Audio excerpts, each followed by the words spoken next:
Good evening, everybody. It's great to have you with us tonight. I'm Janice Kaminer-Resnick. We are thrilled tonight to welcome a distinguished panel of national leaders to discuss bigotry and division in America after 4 years of tensions. Now what? I welcome you on behalf of Jews United for Democracy and Justice and Community Advocates, Inc., the creators and hosts of this series, and our leadership team, Zev Yaroslavsky, Mel Levine, Rabbi Ken Chazen, Caroline Kelly, David Lehrer, and myself. Thank you to our many wonderful co-sponsors, Temple Isaiah, Stephen Wise Temple, Valley Beth Shalom, Temple Beth Am, Leo Beck Temple, IKAR, Temple Israel of Hollywood, Jewish Center for Justice, and the Holocaust Museum LA, the Forward, and the Pico Union Project. I hope those of you who celebrate are having a very happy Hanukkah. We have many great programs coming up. Next week is the final 2020 program, and starting on January 6th, we have a great lineup for January. We have a lot of ground to cover tonight, so let me move right to introducing our distinguished panelists, each of whom deserves a more elaborate introduction than time permits. Jonathan Greenblatt is the CEO of the Anti-Defamation League, a position he has held now for 6 years. Previously, he sined the Obama White House. He is also a very accomplished social entrepreneur and has done many other wonderful things in his life. Sindy Benavides is a Honduran American immigrant to this country. She is CEO of the League of United Latin American Citizens, otherwise known as LULAC, which is the oldest Hispanic civil rights organization in the country. She is a founder, co-founder, or founding board member of a LULAC Council, of the Virginia Latino Higher Education Network, the Virginia Coalition of Immigrant Rights, and the Hispanic Organization for Leadership and Action. Kathy Cochin spent the last 11 years as president and CEO of the Asian and Pacific Islander American Health Forum, an organization which is dedicated to improving the health and well-being of more than 20 million Asian Americans, Native Hawaiians, and Pacific Islanders who are living in the United States and in its jurisdictions. Previously, Kathy served on President Obama's Advisory Commission on Asian Americans and Pacific Islanders. And I'm hoping that Derrick Johnson was able to get in. We had some technical difficulty. He is president and CEO of the NAACP. He is a lawyer and a veteran activist and community organizer who has dedicated himself to social justice, access to justice, and the fight for equality and justice for African Americans. Our moderator will be our own David Lehrer, a man who has been immersed in community relations work for more than 4 decades. He is the founder of Community Advocates, Inc. and a member of the Judge Leadership Team. His work on this America at a Crossroads series has been pivotal to its success. He is a great thinker, an effective and tireless doer, and a great friend. Now, please welcome our moderator, David Lehrer. Thank you, Janice. It's been a pleasure to work with you these past 9 months. It's been quite extraordinary. You are a wonderful, wonderful partner. Well, these have been an amazing 4 years. From Charlottesville and the extremists demonstrating there, the Muslim travel ban, the trashing of Mexican immigrants, the separating of kids from the borders, at the border, the Black community having nothing to lose, according to the president, COVID being described as the Chinese flu, the president declaring that he likes Jews to count his money. All of them have damaged, all of those remarks and his conduct have damaged what has been a hallmark of American intergroup success and civil rights achievements. Trust of institutions, trust of diverse groups, trust of adversaries, even in the political process. In today's New York Times, Bret Stephens, and in Sunday's Washington Post, George Shultz, who celebrated his 100th birthday with this essay, both decry Trump's erosion of trust that lubricates our relationships, large and small. With that as a preface, I'd like to ask each of our panelists, starting with Kathy, what has changed over the past 4 years? Has distrust impacted your work and your community? Distrust is a huge issue. Thank you, David. And thank you so much to Jews United for Democracy and Justice and Community Advocates for inviting us and having all of us here to have this really important discussion. So at the Health Forum, we stand at the intersection of immigration and health. And I have to tell you that over these last 4 years, standing at that intersection, all we have seen is a constant flow in each direction of taking down, destruction of the kinds of advancements that we've made, not just in the previous 4 years or the previous 8 years, but in generations. And the constant attacks on the Affordable Care Act and the ability for people to be able to care for themselves and their loved ones with health insurance and all kinds of access to care, as well as the steady drumbeat against immigrants. What was it, day 10 that the Muslim ban started? And it has not let up ever since, including public charge, which really created a chilling effect on those immigrants who are seeking healthcare. So this has really destroyed trust in the government. This has really taken down our ability to really care for people. And then COVID hit. This was all before COVID. And then COVID hit. And then really the largest pandemic in 100 years. And typically when there's a national emergency declared, a whole federal infrastructure springs into place. FEMA is at the top of that, and all the agencies know what to do. That was not activated during this national crisis in March or April. In our communities, where 2/3 of our communities are foreign born and 1/3 are limited English proficient, language access is a huge issue. FEMA has a standing language access plan that includes 21 languages, including American Sign Language. None of that was activated. And still to this day, we work with the CDC, we have for 26 continuous years, and yet they only have 4 materials that are translated in multiple languages and only 4 PSAs that are in multiple languages. So the already existing infrastructure of the federal government wasn't even used or tapped, but a whole nother parallel process was created to respond to COVID. There's a lot to repair from. Sindy, how has your communities been impacted by the corrosion of trust? Gosh, David, I have to take such a deep breath on that question, because even as we walk through the valley of oppression, and as we saw the campaign kick off for nominee President Trump at that time, where our community, the Mexican community, was called names, was linked to criminal activity, I will tell you that for us, that was really, I think, a moment of time where we really understood what was ahead. And since taking office, what we've seen in what we will always remember from this moment in our history is that words matter, actions matter.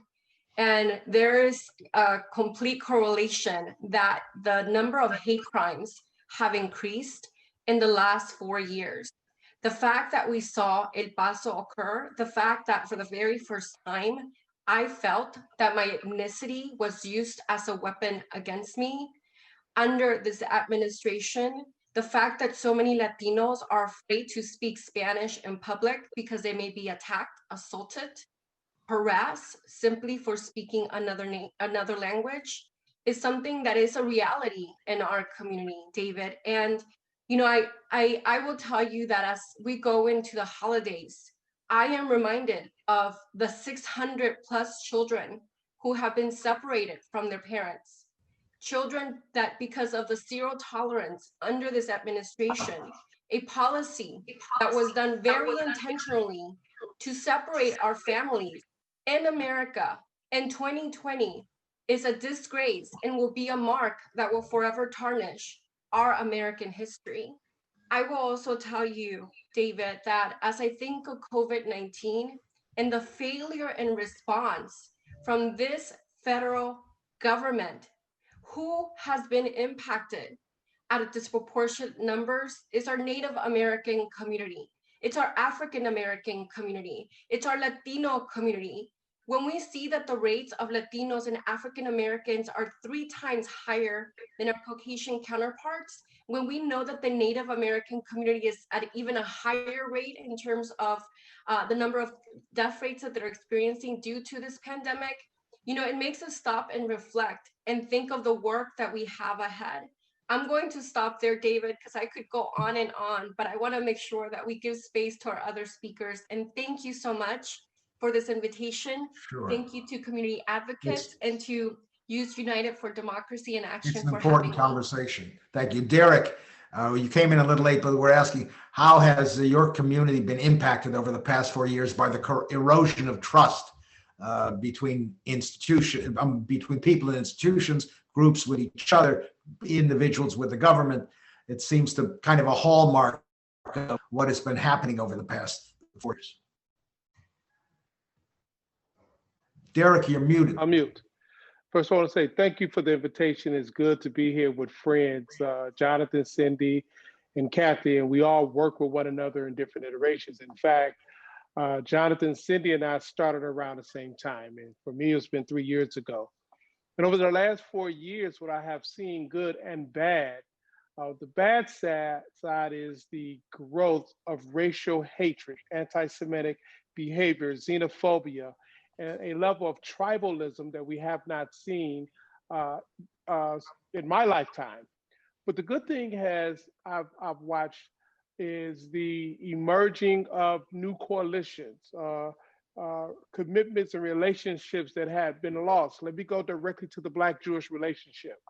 The Black-Jewish relationship was really strong in many cases during the Civil Rights Movement. And over time, there was an erosion, and we have to be honest about that.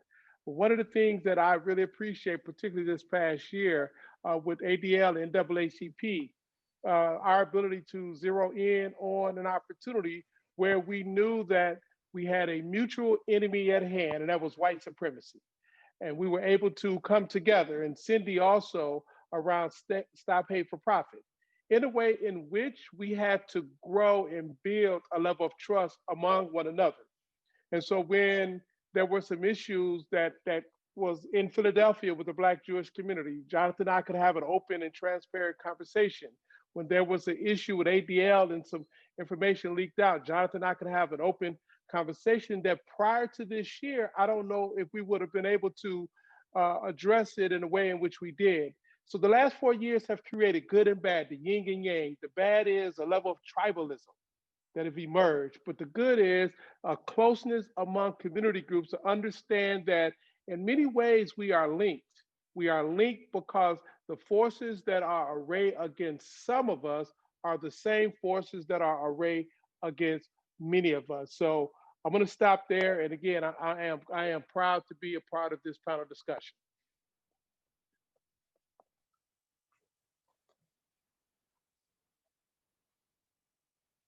Jonathan, please. Thank you, David, and Janice, Mel, Zev, all the organizers. I'm grateful for the opportunity. It's really a privilege to be here tonight with Kathy, Sindy, and my good friend Derrick.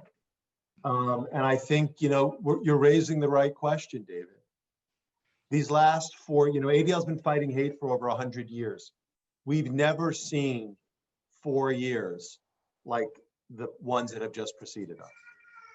It started, as I think Kathy said, 10 days into the administration with the Muslim ban. But it started before that for me. It started when the candidate came down that escalator at Trump Tower and started talking about Mexicans as rapists and whatever other lunacy he said. This is a president who since day one has spewed a kind of xenophobia and racism that literally from that moment bookended to this weekend when white supremacists ran amok through our nation's capital and vandalized Black churches, and this president didn't say a single word.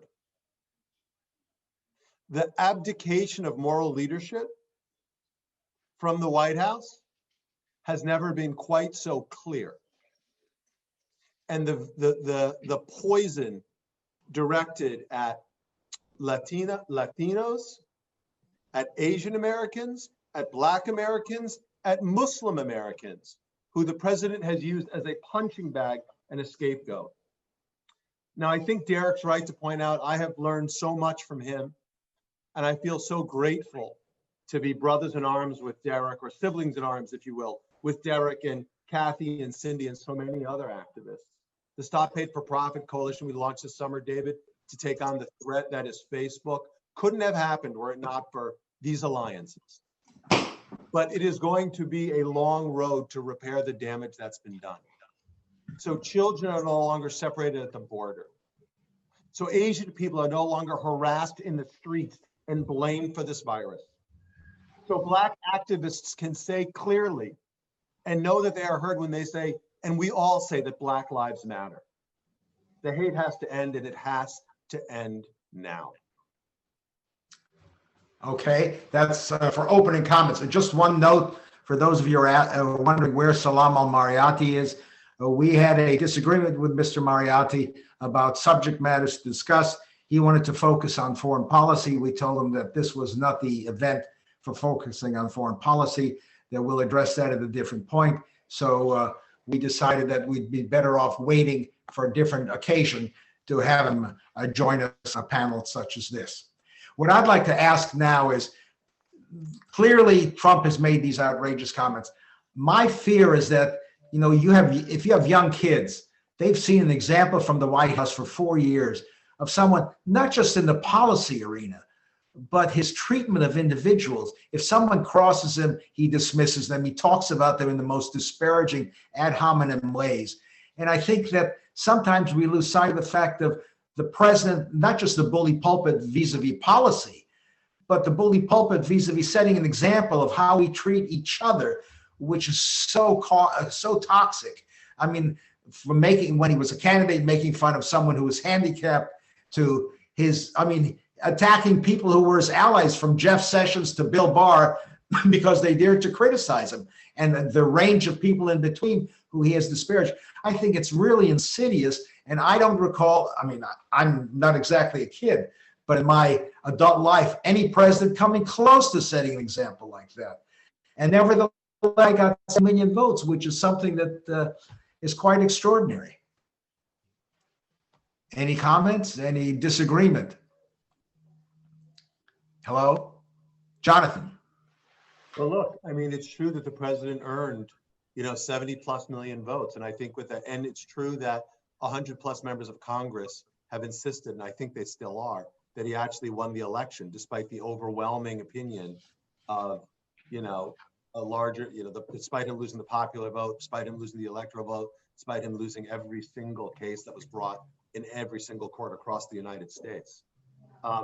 We've got work to do to repair the breach, David, and it's got to happen. I got to tell you, house by house, street by street, block by block, community by community. And look, I think for me, I deal in facts, and I have a hard time dealing with people who are in denial of reality. And so when you spew hate against people based on where they're from or how they look, or who they love, like, to me, that is a no-go zone. But I think we still have to reckon with the fact that hate runs deep in this country. And there's got to be work needs to be done, like I said, to repair the breach and to tackle the systemic issues that are present. The fact of the matter is, these issues of race and class are so often intertwined, and creating a real agenda of opportunity for every American is going to be, I think, let alone helping deal with this coronavirus, where marginalized communities are disproportionately impacted, where resources have been intentionally diverted. That's going to be job one for this new administration. I would Yes. just add in here, Absolutely. David, that, what we've seen is a morally bankrupt administration. And when we start talking about government and we, the people, select to be governed, the fact that there is an erosion on the trust of the people and how we perceive government and how we perceive institutions, it's absolutely a problem. What I think in terms of the work ahead, David, this is not going to happen overnight. America is not going on January 20th. It's not going to be rainbows and, it's going to be a sunny day and so forth. We have years and years of work ahead to repair the damage that has been done in communities, and particularly in communities of color. And I'm thinking also in immigrants who have fled persecution, immigrants who have experienced governments that have unfortunately attacked them. I think as we look towards the work ahead, the issue of trust, of how we as the people are governed, how we trust our elected officials will be important. But I will also point out that I think all of us have taken notice of who too has remained silent, who too has not spoken up when our children and parents were being separated? Who too did not speak up as all of America watched President Biden get elected, and as we witnessed this week, earn the electoral vote? Finally, we saw some action from members of Congress in terms of speaking publicly, but I will tell you that for so many of us, we were worried about the actions that were happening or could happen in the streets and how individuals could be attacked because of the deafening silence not coming from Congress. You know, not only from What would you- Congress, what Trump has exposed is a level of fear that could cause mob violence. I'm not talking about the fear that's within our community. It's the fear of many Americans who may not be a part of our communities, and the ability of egomaniacs to generate a level of I said tribalism earlier, mob violence that we have not seen since some of the world's most egregious atrocities. You know, Isabel Wilkerson, she in her book Caste, she talks about these incidents where it would allow otherwise reasonable people to do some of the most beastly things to people, whether it was in Germany, whether it was during the periods of the systems of slavery or after that point here, or whether it was what has taken place in parts of India. And she did this comparable analysis where when you have the right type of emotional plug-in to individuals who have a different type of fear, they're looking for somebody or something to blame for their harm and their hurt.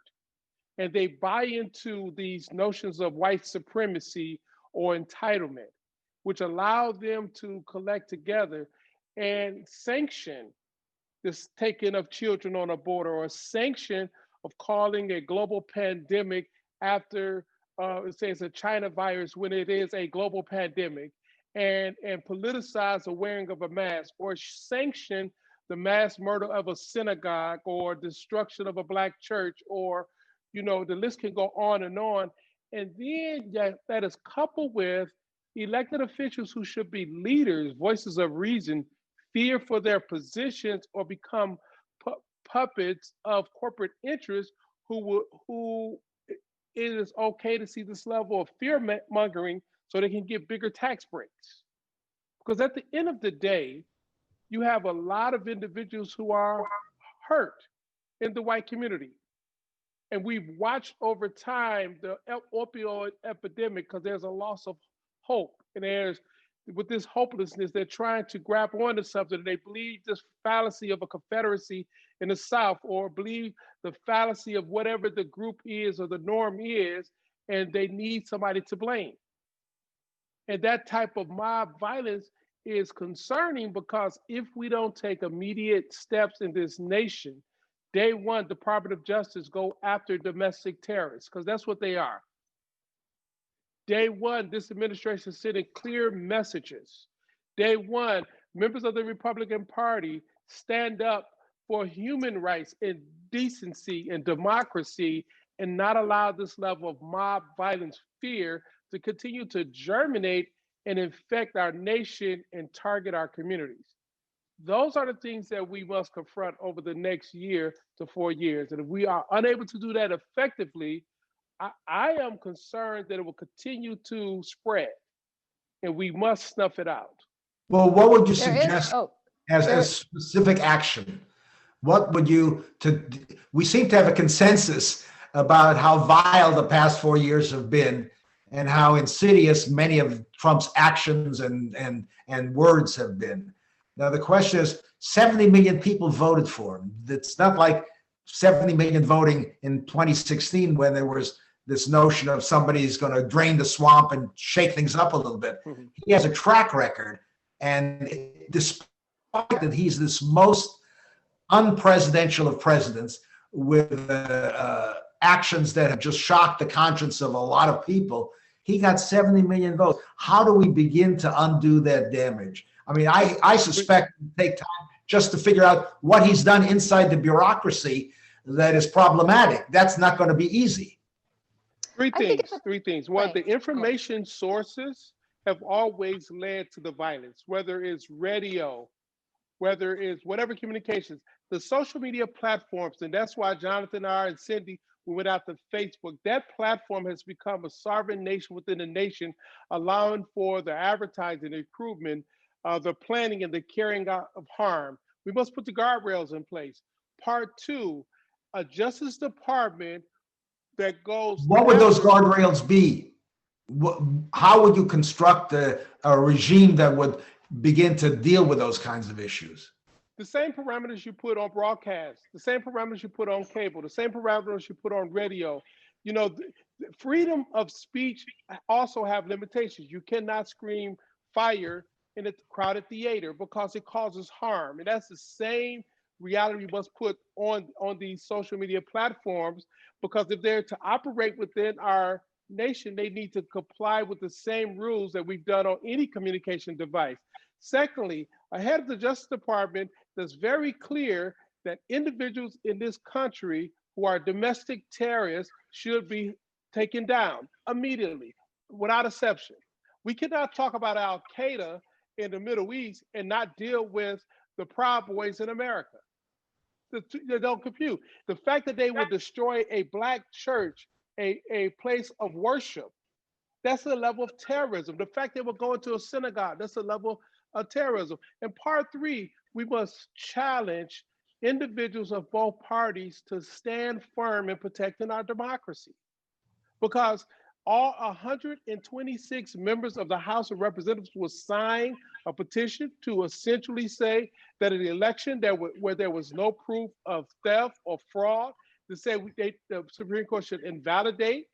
That's a direct attack on our democracy. We haven't seen that level of attack since the fallout that resulted in the Civil War.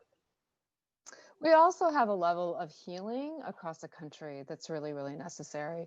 You know, how is this also at all different levels? So definitely at the policy level and maintaining our democracy and our democratic institutions, as Derrick's talked about, so critical. But also, how do we do that at the local level to really have neighbor to neighbor healing and reaching across, so that there can be that kind of coming together.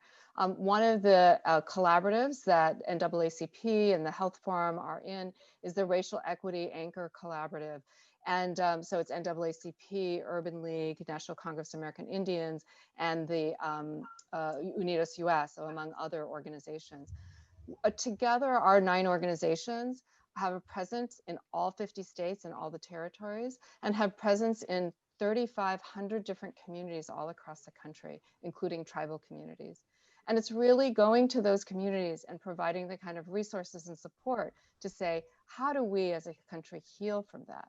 At the same time, President-elect Biden has really laid out a 4-point plan of priorities around not only COVID response and the economy related to to COVID, as well as climate, but racial justice.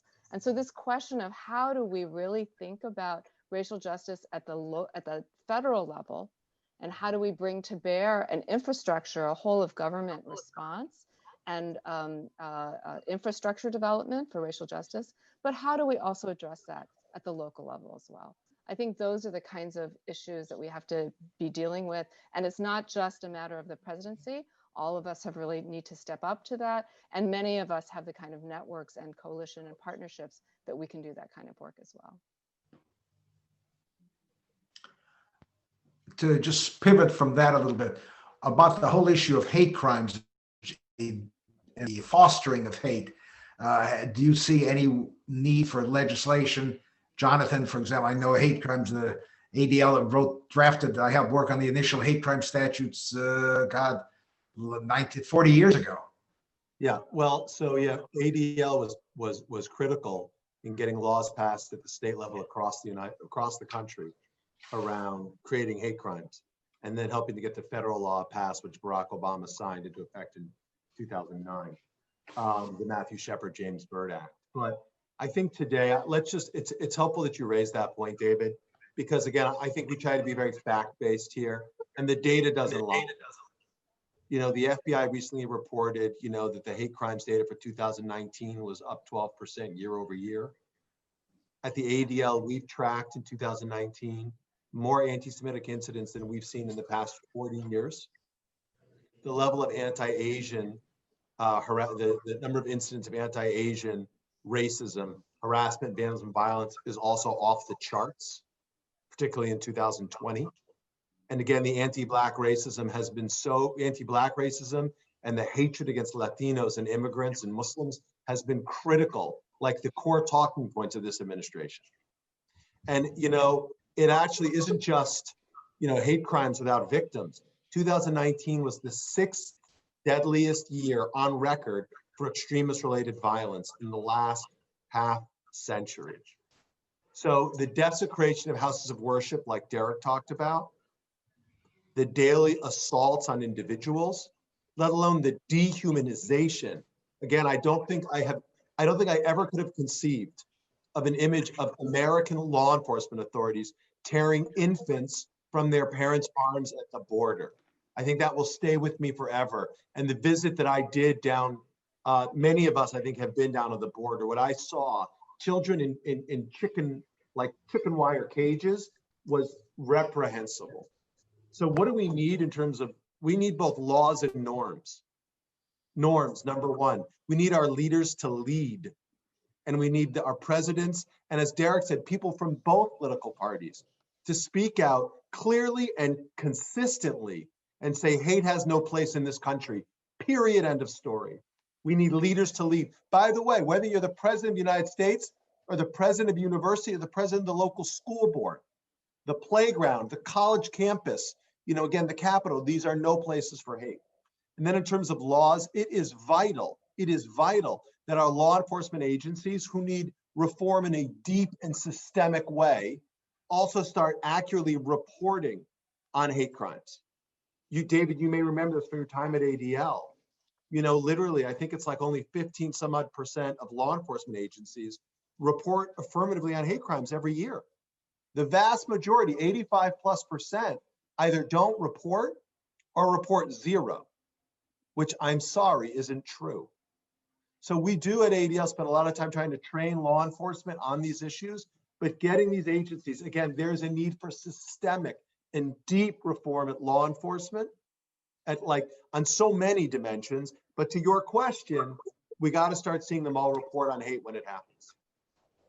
I would just add, David, as Jonathan was saying, and I remember in 2019 when we saw El Paso happen, that in a span of 8 days, we had 3 mass shootings.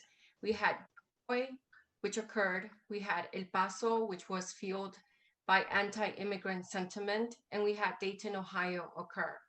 And before that, we had Las Vegas. We had the Pulse shooting. We had seen what had happened at synagogue, at African-American churches. And I would say again, that words matter and actions matter. And the fact that we are at this crossroads in America, David, I think also speaks to our history. The fact that many of the institutions, the systems that we have in place were not built for people of color. In fact, I remember that LULAC, through Mendez versus Westminster, had to fight in the courts to integrate schools in Orange County, California, so that our children could go to the public schools, be in the same classroom, and that case was used in Brown versus Board as a precedent to integrate all schools across America. And so I think, David, as we're thinking of these issues, we have to recognize that for so long, people of color have lived in a nation where we have been treated as second-class citizens, where we've had to do legal challenges that our communities could be included. And now that they are, guess what? Our public education system has slowly been defunded as communities of colors continue to increase. And I think also that we have to recognize that America is changing. Today, Latinos are 60 million strong, or 18% of the total population. And in just 30 years, in 3 decades, Latinos will be 130 million strong, or 30% of the total US population. What does that mean? That means that almost 1 in 3 Americans will be of Latino ancestry. So it's a civil rights organization who has been around for 91 years. And I wish I could tell you, David, that we are going out of business, because that is really the mission that we should be in. We are as relevant today as we were in 1929.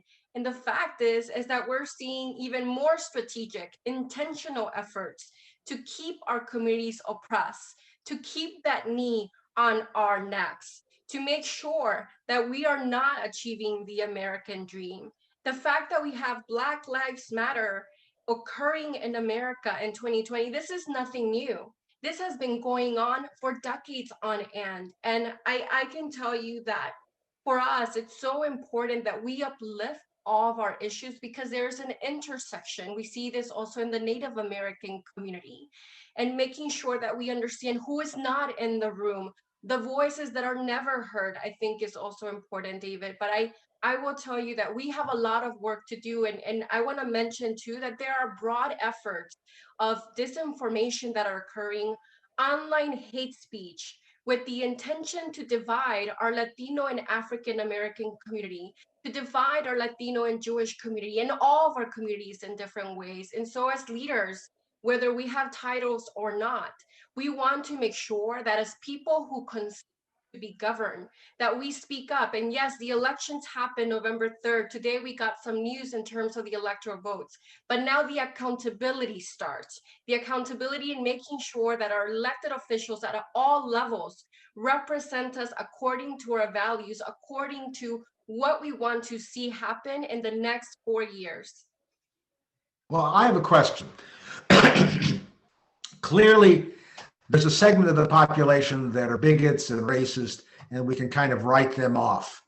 I know from my 45 years in this civil rights field that until the last 4 years, if you were a bigot and a racist, you tended to lay low, you tended to hide, because there wasn't a whole lot of percentage, except for the extreme nutcases, to be proudly proclaiming that you hate Jews, blacks, Latinos, and on and on and on. But the past 4 years, I think these folks have been empowered, the real haters. The question is, there's a large segment of that 70 million voted for Front that aren't really the haters. How do we reach out to them? This is a question I'm beginning to start to present audience questions. That's one that seems to be coming up quite a bit. How do we reach out to those people? As difficult as may be, what is the common ground, or is there any common ground to reach out to say, look, this is not the way America runs. This isn't healthy for any of us. How do we improve the situation? No suggestions? Jonathan, that must be up your alley. Well, I think Kathy was going to say something. Let's go to Kathy. Oh, I'm sorry. I do wonder, as I was saying earlier about, how can communities, neighbor to neighbor, have those kinds of conversation? Are there people of faith and institutions of faith that can bring together and convene people to have conversations across differences? Now, yes, I agree with you, David. There are going to be people who just have a certain set of opinions, and they're not going to be able to change their minds. But are there people of good faith who can come together and have these kinds of conversations? Not easy ones to have, really, really difficult topics, but finding common ground to really heal from everything that we've suffered under, not just in these last 4 years, but for many communities for 400 years. And how do we find common ground and understanding so that we really can understand that the way forward is together, and especially across communities of color and with other progressive communities, there really has been, as Derrick said at the beginning, a coming together in these last 4 years to understand what our common interests and our common ground are. And that's the only way that we can go forward. I'd like to just direct a question to Derrick, and not to be too controversial, but I read of you had a meeting with several civil rights leaders with President-elect Biden, and apparently the transcript was leaked. And in the transcript, it said that Biden bemoaned the impact of the defund the police slogan and how it impacted he thought it impacted the election. Are there pitfalls that we can avoid in the future not to touch these kinds of third rails that become easily misunderstood, dissuade people from being sympathetic, and cause them to just be firmed up in their own position of kind of isolation and bigotry? I think the biggest pitfall is, first of all, no one in the meeting ever mentioned defund police, so we were all mystified when that topic even came up. But secondly, we oftentimes react to the slogans as opposed to the conditions that created the need for the slogan. So I think we should start paying more attention to the conditions that people are speaking out against, as opposed to criticize the words as being used. Police agencies across this country have created a dynamic, particularly for Black and Latino communities, that they were the occupiers of occupied lands. And that is not a comfortable space. My experience growing up in inner city Detroit, there was two realities. One, there were a set of officers that I knew that came from our community. They attended church. We liked them. They knew us. And when they approached us, it was civil. It was good, even when we were not in the right. But then there were these two officers who patrolled in our neighborhood, and they didn't live in the city. And I remember every day for 7 days straight, I was pulled over and in my car, pulled out, had to put my hands on the hood so they could search the car. 7 days straight, for no other reasons other than that had been the culture in which they had created in that community. And so I could talk about the positive relationship with law enforcement officers, or I can talk about the conditions in which those two officers created. I think the real question here is this, the president-elect said racial equity will be a pillar of his administration. My job was to encourage him. If that is the case, you need to ensure you have someone who holds that portfolio. If they hold that portfolio, look at how systems and structures are creating barriers for communities, Latino community, Asian community, Native American community, and what should be altered, changed to remove those barriers so we can celebrate the diversity we call America. And if we're able to celebrate the diversity we call America in a way in which all of us can live to our greatest potential, we can be a stronger, better nation forward. And I think that's the most important thing that came out of that meeting, and the most important thing that's dealing with the notion of defund the police. Let's not react to the language and begin to deal with the conditions that created the need to even have a rallying cry called defund police.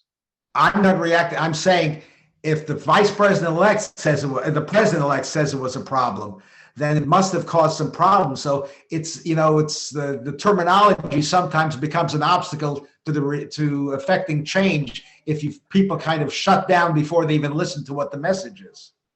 The question, did it cause the problem, or did it cause reactions to the consulted political class ability to actually win elections? Because my experience have been the knee-jerk reaction is find the reasons why you don't win certain things, to say, well, we didn't win, we lost seats in the House because of this phrase. Or did you lose seats in the House because of that phrase? Did members talk to their constituents? Are we giving people a hopeful message? Are we leading people towards opportunities, or are we settling in reactions to fear? Campaigns, political campaigns, in my opinion, are won based on 5 words or less. When progressives or people who care about community give messages of hope, we win. When there is no hope message and there's only a fear message, conservative forces win, which seeks to divide. And so for this election cycle, we were successful, those of us who supported the top of the ticket, to get rid of the demagogue in the White House. But I don't think it was as strategic for congressional seats. And it was because of those lack of messaging for those congressional seats that I think we struggle. Because if you look at the ratings of Congress, it had low approval ratings as well. So what's the messages of hope that members of Congress are leading with to encourage people that their leadership, their voice, their vote can have an impact on a brighter future? which is while we're talking about elections, I was doing some research on the data of the exit polls and Edison's exit polls. And what I find astonishing is that in the African American community, the Latino community, and the Asian community, those were the communities. He didn't win a majority, but Trump actually increased his percentage over 2016, which I find just astonishing. And Sindy and I had been talking earlier before we went on the air. The parent ABC reported that there were these videos that were circulating online that showed blacks beating Latinos up, which who knows if they were accurate enough, but there was a concerted effort to generate tension between various ethnic and racial groups. And probably the benefit was to help the Trump campaign. It's distressing data, given the 4 years that we've all suffered through, to think that minority groups actually increased their percentage of support for Trump, although they were still overwhelmingly, in terms of the Black, Asian, and Latino communities, overwhelmingly for for Biden. It was still an increase, which is hard to understand or explain. So I'm going to respond to it, then I'll be quiet because I've talked too much on this segment. Exit polls have historically been unreliable, just completely off. And for the African American community, I've heard the same polls. I've been trying to get the source of the data to verify if it's accurate, because it's not accurate. And if you look at the African American community, the most progressive vote of the Democratic Party, African American females, followed secondly by African American men. If the exit poll was true and 87% of African American men voted for Trump, what other group going to give? No one says 87%. I'm sorry, 87% voted for Biden. Sorry, Biden, right? For Biden. What other block of votes going to give you 87% of support and you say that it's a problem? Correct. So it's how the narrative is being positioned to try to sow seeds of discourse or erosion. Videos of fights. Again, where did this show up? Was it doctored? Is it another Facebook ploy? As we, those are the things we have to be careful with, because there were concerted efforts in 2016 that we know factually, and we for sure took place in 2020, that was being manipulated on these social platforms. And unfortunately, in 2016, it's been proven by a foreign nation and foreign interests and domestic interests. And I wouldn't be surprised 2 months, 3 months from now, with Jonathan Great research, we're going to find some of the same manipulation that took place for this cycle to try to sow seeds of discourse. I would just jump in here, David, and I couldn't agree more with what Derrick has mentioned in terms of who is trying to frame this narrative. The truth is, for the very first time in decades, finally, we get it. The Latino community is not a monolith, right? We have been saying this, and I can tell you as a political operative, and I've been doing campaigns for over 15 years. I've been in politics for a very long time in my millennial years, that we have been saying this for a long time. What we have also been saying is invest. Make sure that you invest. And guess who invested? The Republican Party invested. The Trump campaign invested. They surely made sure that millions and millions of dollars was going to Florida, because they could see the opportunity there with the Cuban American community. They could see the opportunity when they planted disinformation and misinformation on tying the president-elect to a particular socialist party or to a particular president abroad. We saw this not only in English, but in Spanish. But I want to make sure that we understand that the Latino community is diverse. And when we think about the Latino community, that we are diverse, not only in age, but that women, Latina women, really turned out to vote. We also have to take into account the states that we live in. The truth is that a Hispanic voter in New Mexico is very different from a Latino voter in Texas or Wisconsin or Pennsylvania or Florida. We have to also understand that religion plays a role in terms of how we vote. Our age plays a role in terms of how we vote. If we're sixth generation American or a new American, plays a role in how we vote. And so I want to make sure, David, that we also understand that there was an immense amount of disinformation and misinformation that was occurring not only online, but we saw it in the radio, we saw it in TV ads, we saw Yes. it even with old school flyers being dropped in communities of color with the wrong date, saying that police, ICE, law enforcement was going to be at the polling location checking legal status of individuals. And so I want to make sure, David, that I think, Derrick set it up and framed it correctly. One, who is portraying that narrative? And there's no question, the Latino voting bloc will continue to grow. Every 30 seconds, a Latino in the US is turning 18. And that means that every single year, an additional 1 million Latinos are eligible to register to vote. That's 4 million every presidential election.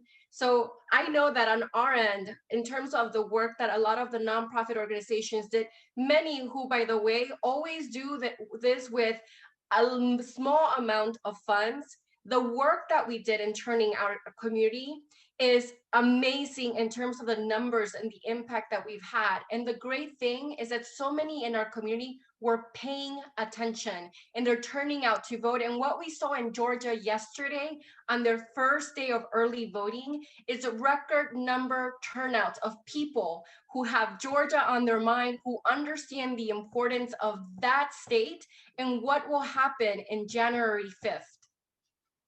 There have also been investments over the last 10, 15 years in civic engagement in the Asian American, Native Hawaiian, and Pacific Islander communities all across the country. And what we've really seen is enormous growth in voter registration and getting out the vote, especially in those battleground states like Pennsylvania, Michigan, and Georgia. And we're also hoping that those people come back again to the polls this January to really show up as well. And these investments from the last 10, 12 years have really, really made a difference, because that's how our community has been able to organize and really show up to really engage in the enfranchisement. We've gotten a slew of questions. Would like to know, what is the prospect for what can be done collectively, individually, nationally, statewide, and locally to ameliorate the situation? What can we do to make things better? Are there programs in development? Are there coalitions among these groups and others that can affect change? Jonathan. I'll say three things. So first of all, you've heard such important points, like right from the front lines from Derrick, Kathy, and Sindy, and in terms of what happened in the election this fall and how it played out. And I think, to pull on the thread that Derrick mentioned, he's right that our researchers are looking very carefully at the spread of disinformation and social media platforms. So the first thing, if we want to clamp down on the spread of hate, if we want to finally arrest or slow the kind of online harassment, civil rights groups and child advocacy organizations and all of us need to come together and push the new Biden administration, first and foremost, to take drastic steps to deal with social media. So Facebook, which again is so powerful in terms of bringing people together across cultures and borders, it has also been the single largest platform for the harassment of marginalized communities. It is the place where people are most likely to be cyberbullied. And they have allowed white supremacist groups to undermine, from the peaceful Black Lives Matter protests, to organize against Asian American and Pacific Islanders, to foment hatred against immigrants and Latinos, to single out and slander Muslims consistently, and of course, to promote Holocaust denialism and anti-Semitism. Number one, David, we need to hold the social media companies accountable. And when their products promote hate and foster violence, we need to demand that they pull them off the shelf, period. Number two, I'd say anti-bias education needs to happen. Locally, on the ground, the best way we can stop hate is to intervene before it ever takes root. That's why ADL does anti-bias education. There's lots of other great groups that do it as well. But again, hate isn't something kids are born with. They are taught to hate. So we can also teach them to love. And I think all the DEI, we can do so much progress in diversity, equity, inclusion if we get the kids at a young age. The third thing is we indeed need to build off of where Derrick started, an hour ago, which is creating coalitions. I'm so proud of the LA for Good coalition we built on the ground right there in Southern California with African-American Jewish American, Asian American, Latino, and other groups, LGBTQ. I think we've got almost a dozen and a half at this point. Local coalition building that happens on the ground in communities is a way that everyone can say, I want to do something, and they can get mobilized, get active, and look, don't be a bystander. You need to upstand and stand as an ally to people of color and to those from marginalized communities. Anybody else? Well, we're nearing the end. We'd like to have closing statements from each of you, brief, but tell us hopefully something uplifting to make us look forward to where we're going over the next 4 years. Derrick.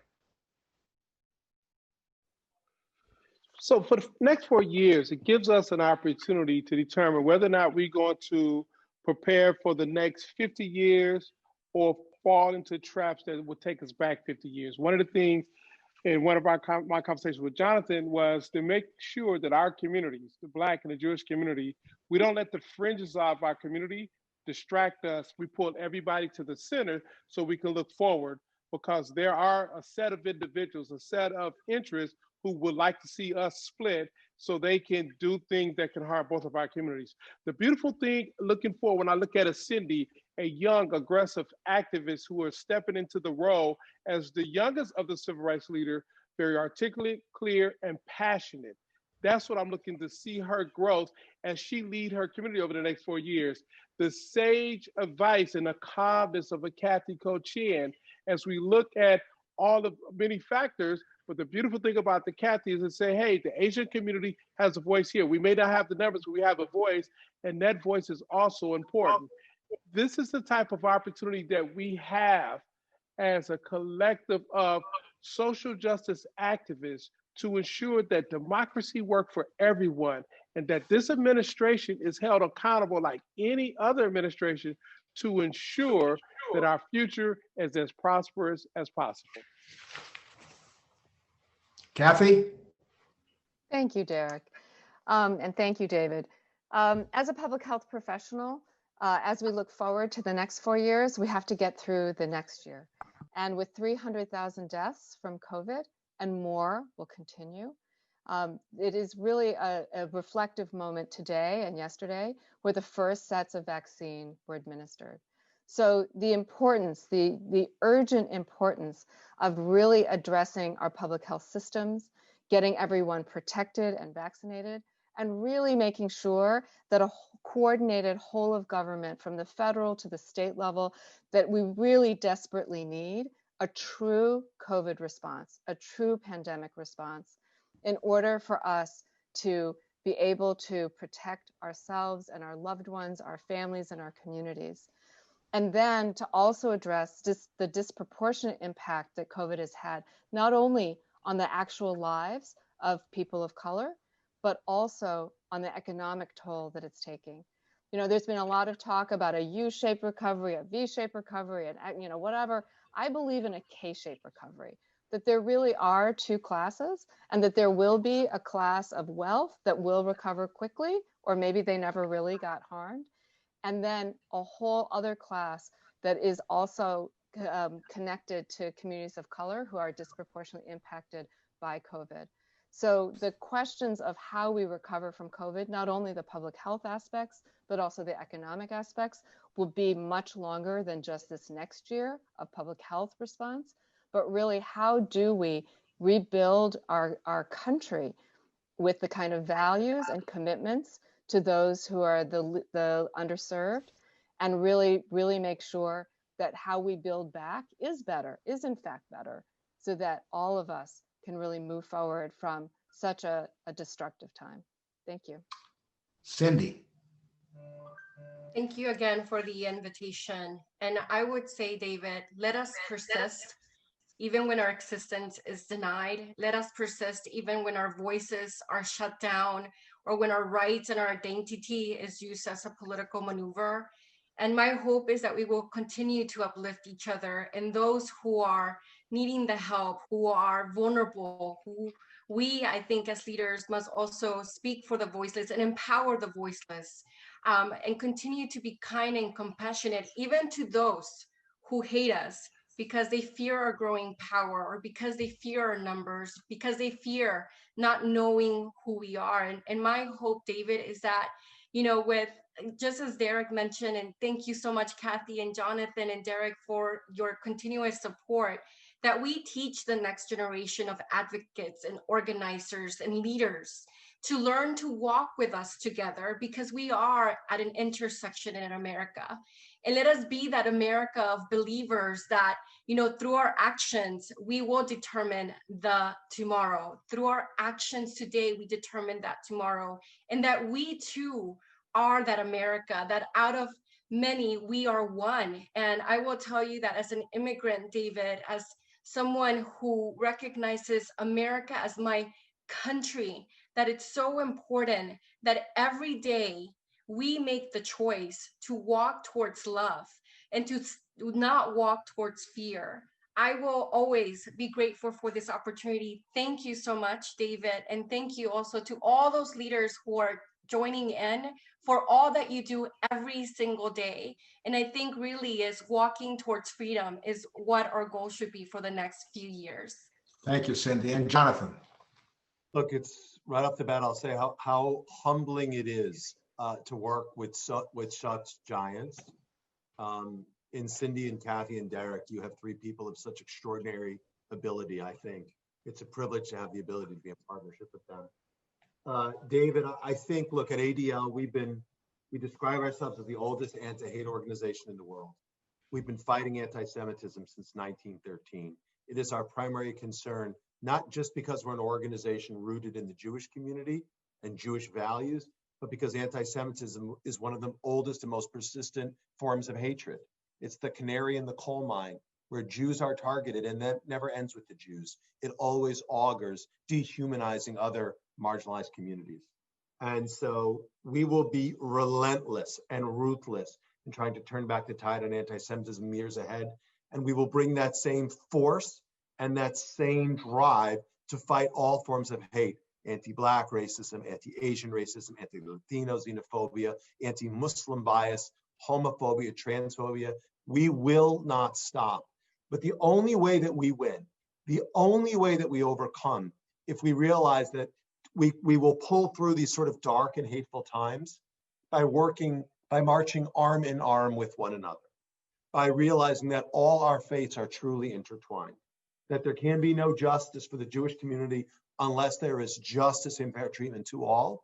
And I think that is the charge ahead of us in the next 4 years and in the generations to come.